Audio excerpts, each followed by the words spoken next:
iTunes.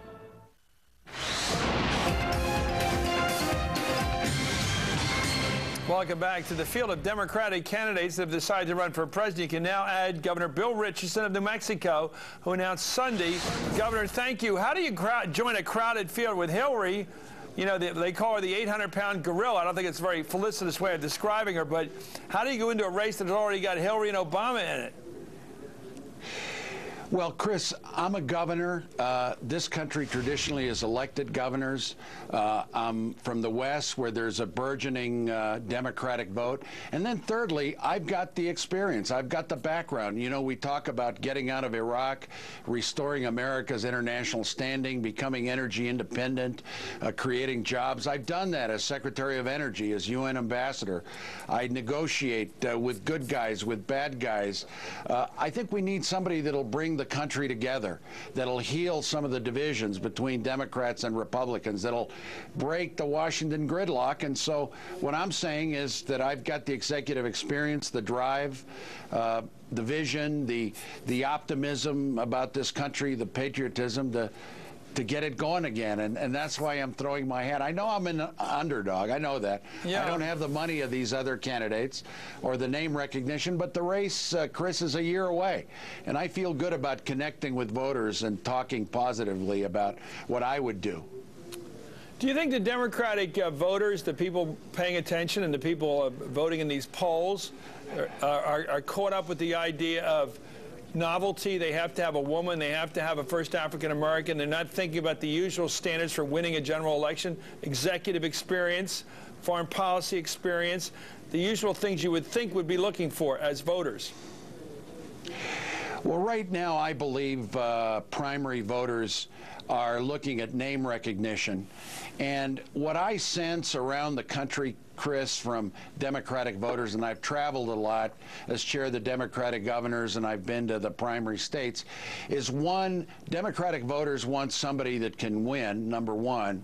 And number two, they want somebody that has experience and knows how to get the job done. And I like to say that this is what encourages me, besides the fact that I was able to win in a red state like New Mexico and get 40% of the Republican vote, that I can win a general election, that I can be acceptable in the Midwest and the West and the South and, of course, the traditional bastions of the Democratic Party. The fact that I'm Hispanic is a new element in the political equation that is good. But right now, I think the polls are based on name recognition. It's a year away. It's based on who gets the most press attention out of Washington, D.C.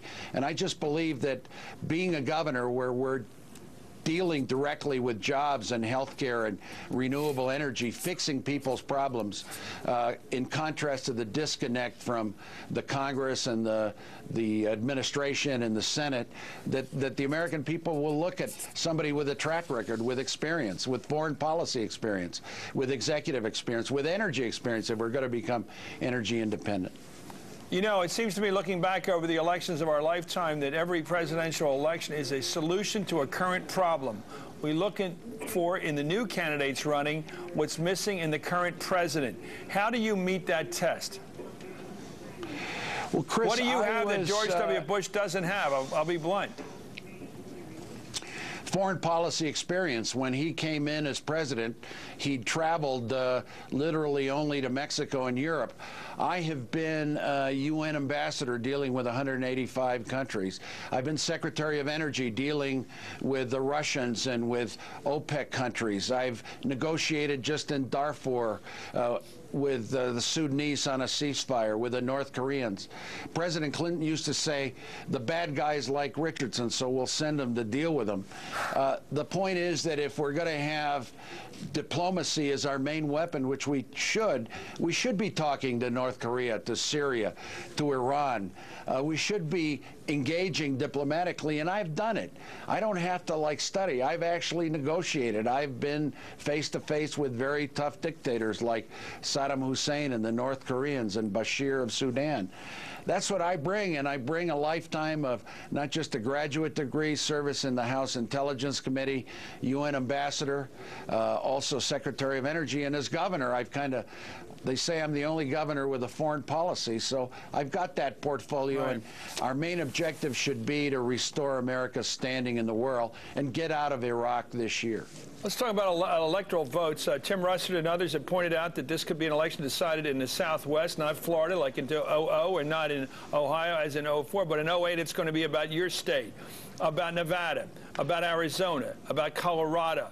That fulcrum out there that could turn, it seems to me, even if Hillary were the nominee for president, perhaps you as VP, I don't know how it's going to work out. It's going to be moving out there because I think the Midwest could be a tougher challenge for her than the Southwest. Do you agree? Well, I do agree that the West is a huge opportunity for Democrats. Had John Kerry won Nevada, New Mexico, and Arizona, he didn't have to win Ohio, and he'd be president today.